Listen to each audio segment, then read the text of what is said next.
always it had to do with Jewish life. I mean, I don't know if that's a defining characteristic of Jewish writing, that it has to be about Jewish community. In my father's case, it always was, as far as I know. The settings varied.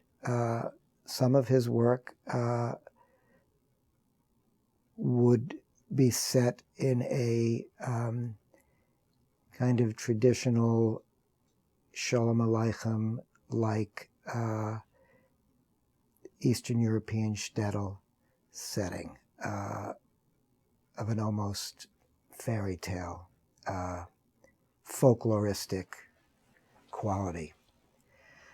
Then he did write quite a bit about the Sephardic Jewish communities of North Africa, the Mela,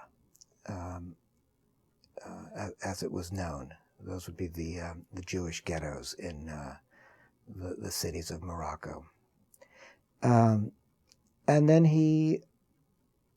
some of his work was set in France, and then a good amount of it was set in New York, in the refugee community and rooming houses of New York in the period right after the war. He wrote novels which were serialized. I think almost all of them, possibly all of them, were serialized in the forfeits, as well as published in book form. He wrote a good deal of journalism, often about travels, often about artists that he knew. So he wrote novels, and he did some journalism. He wrote children's stories that were published in a variety of places, including an English language children's magazine that Esty and I read all through our childhood, called The World Over.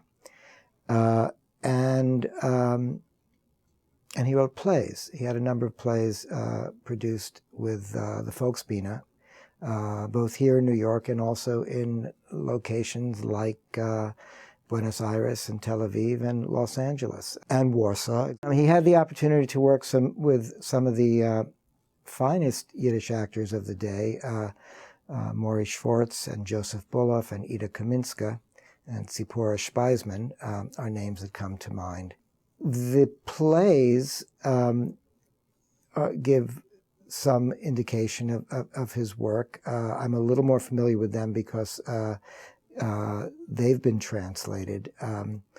His play, The Lonesome Ship, Der einsame Schiff, is about a French sea captain, the captain of a freighter, who was able to rescue a number of Jewish refugees during the war. The 11th Inheritor, which was produced at the Volksbühne, was set in a Upper West Side rooming house with a number of various types living there. When one of the boarders passes away, the widely held rumor among the others was that he was secretly a millionaire, hoarding great amounts of money, because he always got letters from stock brokerages and banks and financial outfits and so forth. But in his will, he specifies that the door to his room is not to be opened in the will until his brother, the 11th Inheritor, arrives. And sadly, as it turns out, he did not leave behind a vast fortune.